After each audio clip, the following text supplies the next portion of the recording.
Bonjour à tous mes frères et sœurs. Voilà, encore une petite vidéo pour vous parler un peu du Seigneur. On n'a jamais assez de temps pour parler du Seigneur. Parce qu'il faut parler du Seigneur, c'est important mes frères et sœurs. Voilà, je prie pour que le Seigneur puisse donner un message aujourd'hui puissant et puis pour qu'il puisse aussi faire bouger un peu les consciences à mes frères et sœurs Kanak, à mes frères et sœurs qui ne sont pas Kanak, à mes frères et sœurs qui vivent tout partout sur cette planète. Parce qu'on arrive à une époque où c'est bientôt la fin. Il faut qu'on se réveille. Il faut qu'on arrête de dormir comme des moutons. Il faut qu'on se réveille. Il faut qu'on soit attentif à la lumière et au toc-toc que Dieu fait dans nos vies. Parce que souvent, Dieu il frappe à la porte de nos cœurs. Mais souvent, nous ne l'entendons pas. Donc voilà mes frères et sœurs. Aujourd'hui, je voulais parler d'une chose. Je voulais parler du péché. Parce que je pense que je pense que la première chose à se rendre compte pour qu'on puisse s'approcher du Seigneur, c'est de se rendre compte de sa condition de pécheur. C'est-à-dire se rendre compte que l'on pêche. Déjà se rendre compte de ça, c'est quand même une démarche d'humilité. C'est une démarche d'humilité de se rendre compte que l'on est pécheur. C'est-à-dire qu'on fait des mauvaises choses, que ce qu'on fait, c'est mauvais. Parce que souvent, nous, l'être humain, on a tendance à vouloir se justifier. On va toujours vouloir se justifier. Oui, mais non, mais j'ai fait ça parce que j'ai fait ceci, parce que j'ai fait cela, parce que lui m'a fait du mal. Donc c'est normal que j'ai fait ça. Ah, j'ai fait ça parce que voilà, j'étais sous. Souvent, on va essayer de se justifier. Mais ça, c'est une attitude orgueilleuse. Très orgueilleuse parce qu'on n'admet pas nos erreurs. On n'admet pas. Et même quand on se rend compte qu'on fait des erreurs, on va justifier. On va essayer de dire pourquoi on a fait ça. Mais en réalité, on fait des erreurs, il faut assumer ses responsabilités. Il faut assumer ses actes, il faut assumer ses paroles. C'est pas facile. Pas facile. Mais il faut assumer au bout d'un moment. La vie nous l'apprend ça. On n'a même pas besoin d'apprendre ça à l'école. La vie elle-même nous l'apprend. Quand on dit des mauvaises choses ou qu'on fait des mauvais actes, souvent, ça revient vers nous. Ça, c'est Dieu qui nous éduque à travers la vie. On appelle ça l'école de la vie. Il y en a qui disent ça l'école de la vie. Mais ça, c'est l'école de Dieu. C'est Dieu qui nous éduque de cette façon. Parce qu'il veut nous faire rendre compte que nos paroles et nos actes sont importantes. Il ne faut pas qu'on prenne ça à la légère. Voilà, il ne faut pas qu'on prenne ça à la légère. Il ne faut surtout pas qu'on excuse nos mauvaises paroles et nos mauvais actes. Donc pourquoi je voulais vous parler du péché? Parce que la Bible dit que c'est le péché qui nous éloigne de Dieu. Dieu le Père. Dieu le Père. C'est les péchés qui nous éloignent de Dieu. Ça veut dire quoi? C'est difficile à comprendre. Enfin non, c'est très simple, mais ça nous paraît peut-être difficile à comprendre. C'est que plus on pêche, ne serait-ce que le plus petit des péchés, par exemple mentir comme ça juste pour rigoler, ou le mensonge, un petit péché. Pour certains ça peut être un petit péché. On parle pas de meurtre là, on parle juste de petits péchés. Ou les mauvaises pensées. Quand tu as une mauvaise pensée contre ton frère, quand tu as une mauvaise pensée contre ta soeur, ou contre d'autres personnes, c'est des péchés. Et le péché il t'éloigne de Dieu. Un péché, tac, t'éloigne. Voilà Dieu, voilà nous. Au début c'est comme ça. Quand il y avait Adam et Ève. Adam il a péché. C'est devenu comme ça. Il y a eu un gouffre. Ensuite Adam et Ève il a eu des enfants. Ces enfants ils ont péché. Ainsi de suite, péché. Mais le gouffre il augmente, mais le gouffre il est toujours là. Il est toujours là le gouffre. Comment vous expliquer? C'est par exemple quand t'es un fils et quand t'as un papa. Et attendez. Comment expliquer? C'est quand par exemple la relation entre un fils et un papa. Au début c'est une relation de confiance, quand tout va bien, quand voilà. Et petit à petit votre père il va vous confier des choses. Il va vous confier, voilà, imagine t'es le fils aîné de la famille, il te confie t'as une responsabilité, peut-être la coutume, voilà, t'as des responsabilités avec ton père, vis-à-vis de ton père, de tes parents. Et à chaque fois que tu fais une erreur, Chaque fois que tu fais une erreur, il y a quelque chose qui se brise.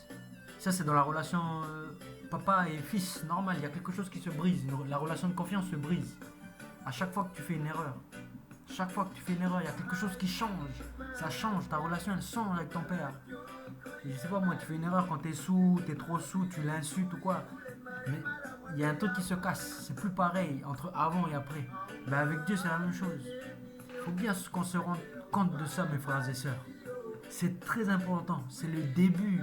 C'est le début de la vie en Christ. C'est le début. Se rendre compte de notre condition de pécheur. C'est tellement important, mes frères et sœurs. Tellement important. Cette sensation-là qu'on doit avoir vis-à-vis de notre Créateur, de notre Père, de cette sensation-là de pécheur, c'est la même chose que quand tu... Par exemple, quand tu es avec un ami,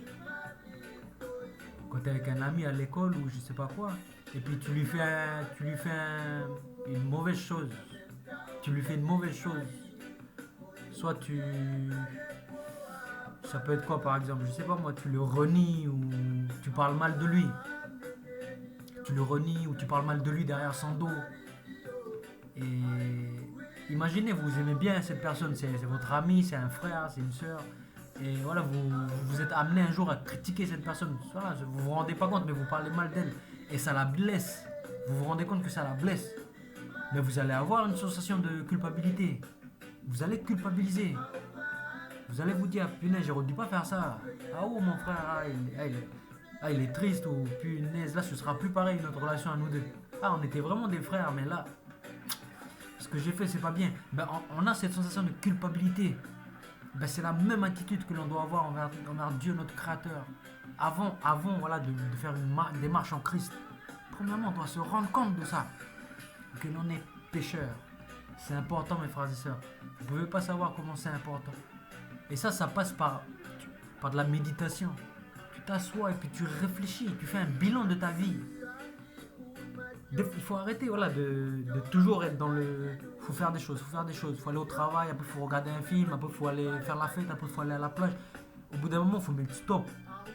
Il faut se dire, il faut être discipliné, il faut dire stop. Aujourd'hui, je vais me poser un peu et je vais réfléchir un peu. Je vais faire un bilan de ma vie. Même si on ne croit pas en Dieu ou quoi que ce soit, je vais faire un bilan. C'est quoi le bilan? N'importe quoi, quel que soit ton âge, vieux, pas très vieux, un petit peu jeune, quel que soit ton âge, fais un bilan de ta vie. Et regarde, tu dis, ah oui, bon, ah ouais, là, j'ai pas été correct, quand j'ai bu la bière l'autre fois, j'ai insulté mon frère, j'ai bagarré contre mon frère, et après, je lui ai jamais demandé pardon. J'ai essayé de justifier ça parce que j'étais sous. Faites un bilan. Et vous allez vous rendre compte. Qu'au final, on est des mauvaises personnes.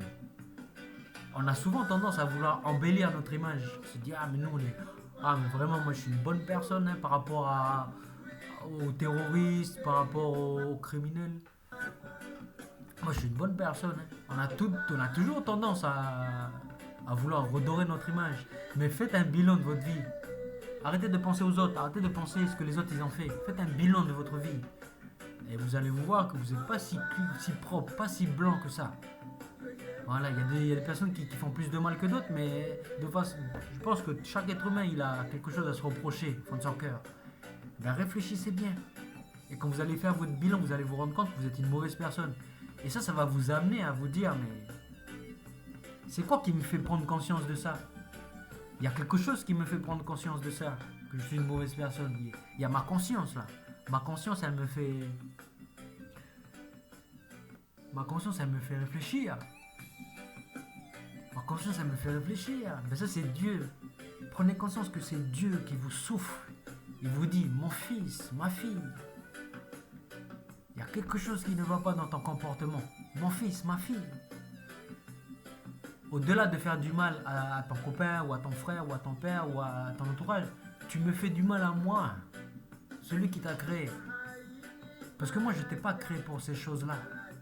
Je t'ai pas créé pour que tu fasses du mal à l'autre. Moi, je t'ai créé pour que tu vives des relations d'amour avec ton prochain.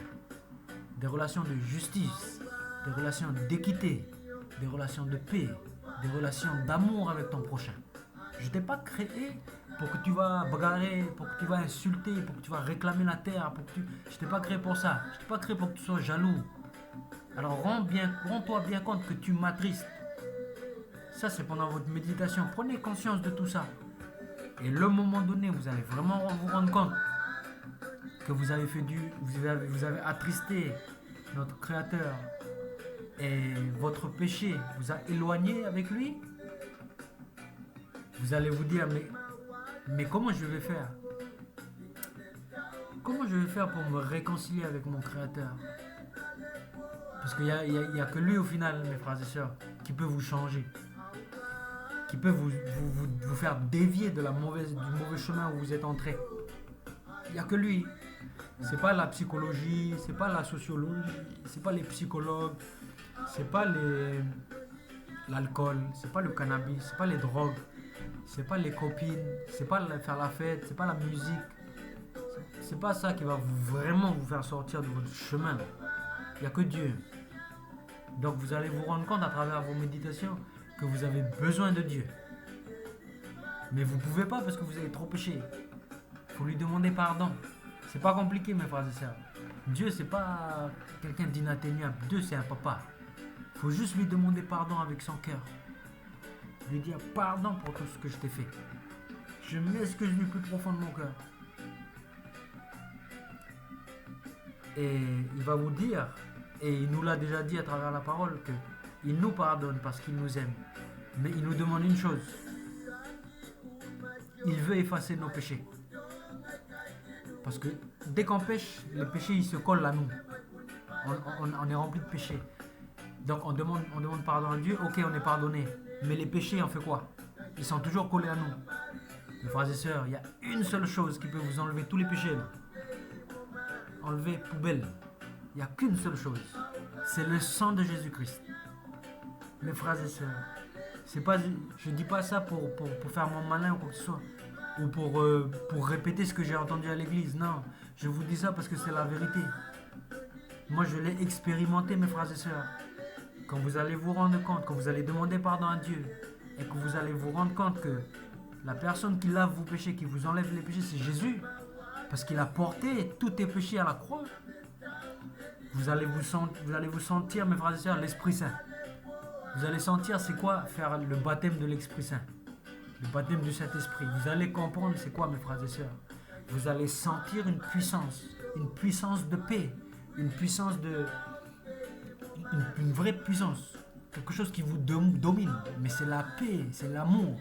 Vous allez sentir ça, quelque chose qui rentre en vous, et à partir de ce jour-là, mes frères et sœurs, votre vie, elle va changer. Parce que vous étiez là, et quand le Saint-Esprit vous touche, quand vous avez demandé pardon à Dieu, quand vous vous êtes rendu compte que c'est Jésus qui a lavé vos péchés, vous devenez propre aux yeux de Dieu, et vous retournez comme ça là, sur le droit chemin. Et l'écart qu'il y avait au début là, l'écart là, ça fait comme ça, et ça rentre. Vous êtes en communion avec Dieu. Voilà mes frères et sœurs, la bonne nouvelle. Je ne cesse de le dire dans mes vidéos, parce qu'il ne faut jamais arrêter de le dire, il faut toujours le dire, il faut toujours répéter. L'être humain il est fait comme ça, on a besoin de répéter les choses. Notre cerveau il est fait que quand on répète, c'est comme ça qu'on apprend. Quand on est à l'école, quand on apprend l'étape de multiplication, il faut répéter dans la tête 2 fois 2, 2 fois 2, 4, 2 fois 2, 4. Il faut répéter tout le temps. C'est comme ça qu'on apprend. Le cerveau, il est fait comme ça. Dieu, il a créé notre cerveau comme ça. Quand tu vas à l'école, tu dois apprendre par cœur des choses. Mais c'est la même chose pour le salut. Pour la foi en Jésus, c'est la même chose. Il faut répéter pour que ça rentre dans notre cerveau. C'est comme ça. On est fait comme ça. C'est pour ça que dans mes vidéos, je répète toujours les mêmes choses. Mais parce que c'est pour vous, c'est pour votre salut, c'est pour notre salut. Il ne faudra pas venir pleurer après quand ce sera fini, quand Jésus va revenir. Quand il va juger les vivants et les morts, il ne faudra pas venir pleurer après. Parce qu'on a eu le temps. On a eu le temps pour croire en lui. Dieu, il nous donne le temps. Mais quand ce sera fini le temps, il ne faudra pas venir pleurer. Il ne faudra pas venir dire, mais non, donne-nous encore le temps, c'est fini. Le temps, il a été donné. Et on peut s'en prendre qu'à nous-mêmes, parce que c'est nous qui avons refusé. On dit non, ça c'est n'importe quoi, Jésus, il n'est pas mort. On refuse. Alors qu'il suffit juste de croire. Et si tu crois, tu vas voir qu'il y a l'Esprit Saint qui tombe sur toi direct. Et là, tu te dis, ok, bon, j'ai cru, il y a l'Esprit Saint qui est tombé, donc c'est vrai. Parce que sinon, si je crois, il n'y a rien, il n'y a pas d'Esprit Saint, ça veut dire que c'est faux. Mais là, non, l'Esprit Saint, il tombe sur toi. C'est comme si Dieu dit, ce que tu as cru, mon fils, c'est le bon chemin. Maintenant, pour que tu saches que c'est vrai, je te donne l'Esprit Saint. Et vous allez sentir une différence dans votre vie. Et c'est ça. Quand Paul il dit, Dieu il nous a donné les arts de l'Esprit. C'est ça, il parle de ça, Paul. Il parle de cette sensation-là. Cette sensation de l'Esprit, de l'Esprit Saint qui est en toi. Parce que la vie, elle n'est pas pareille. Quand tu n'as pas l'Esprit Saint et quand tu as l'Esprit Saint, la vie, elle n'est pas pareille. Je vous assure, mes frères et sœurs, je ne dis pas ça pour vous mentir. Faites l'expérience. Croyez en Jésus. Vous allez voir la différence. Et vous allez savoir que c'est la vérité. Il y a beaucoup de religions, il suffit de croire, mais il n'y a rien qui se passe. Il n'y a rien du tout qui se passe. La religion chrétienne, ce n'est pas une religion, c'est une relation, mes frères et sœurs. Quand tu crois en Jésus, il y a quelque chose qui se passe.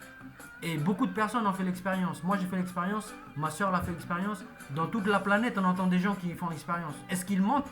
Est-ce que ce sont tous des menteurs? Non, ce ne sont pas tous des menteurs. On ne peut pas juger les gens. Ils ont leur propre expérience. Vivez, mes frères et sœurs. Je vous appelle à vivre ce salut-là. Parce que c'est pour votre bien. C'est pour vivre avec notre Créateur là-haut. Voilà cette petite parole aujourd'hui que je voulais vous donner, mes frères et sœurs, de la Nouvelle-Calédonie, de la Kanaki, mais aussi de tous les pays du monde. Il faut se rendre compte qu'on est pécheur. Et après, il faut se rendre compte qu'on a besoin de quelque chose qui nous lave, qui nous purifie de nos péchés. Et la seule chose qui nous purifie de nos péchés, c'est Jésus. Vous pouvez lire toutes les religions de la planète. Il n'y a qu'une seule religion qui dit que pour laver vos péchés, c'est Jésus. Il n'y a qu'une seule religion qui dit ça. Il n'y a que Jésus qui lave les péchés. Et Jésus, c'est l'envoyé de Dieu. C'est le Fils de Dieu qui a été incarné dans sa chair. Faites l'expérience, et s'il y a quelque chose qui change dans vos vies, vous savez que c'est la vérité. Voilà, mes frères et sœurs, j'ai que ça à vous dire. Soyez bénis, profondément bénis par la grâce et par l'action de Jésus-Christ dans vos vies. Je vous aime fort, mes frères et sœurs. Et soyons prêts pour le retour de Jésus parce qu'il arrive bientôt. Amen.